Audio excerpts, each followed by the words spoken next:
Hey guys, back with another quick tip, and today I want to look at how you can create simple bass lines that are going to follow along with resampled chord patterns.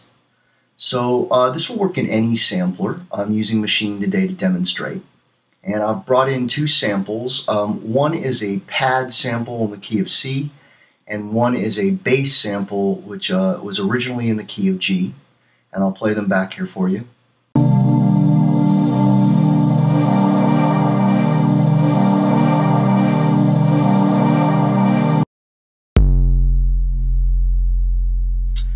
Now the first thing you're going to want to do is make sure that both sounds are in the same root note. So I know that the key of G is 7 semitones away from C, so I've transposed my bass sound down 7 semitones.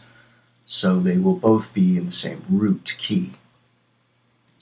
The next thing you want to do is make sure that the samples are changed from one shot to ADSR. And basically what that means is that rather than the sample playing all the way through when it's triggered, it will respond to you releasing the key or the pad. So when I change those over to ADSR,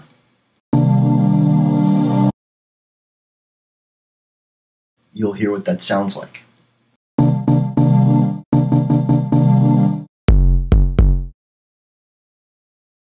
The next step basically is to stack these two sounds together, and depending upon your sampler, this will be a different method, but all samplers will be able to do this. So in Maschine it's very simple. If this icon here is not already clicked, you just need to click on that, and you'll see that the option comes up to select link groups. If you select the same link group for both pads, whenever you trigger one pad, the two pads will trigger together. So that sounds like this.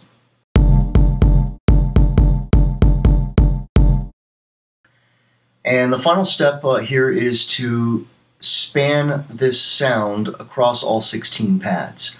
Again, this is going to vary depending upon what sampler you're using, but you will be able to map your samples across various different keys and pads.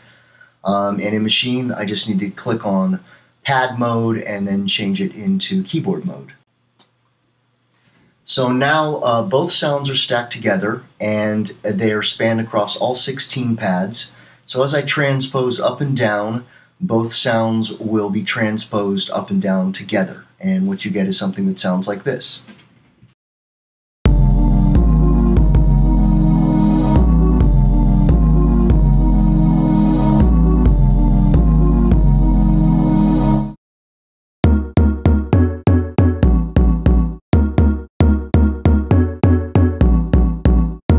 So that's it. You can quickly grab a couple of samples, just a simple pad or stab sample, layer it up with a bass sound, make sure they're both in the same root key, map it out across the keyboard, and you'll get a nice little bass sound that follows your transposed chords.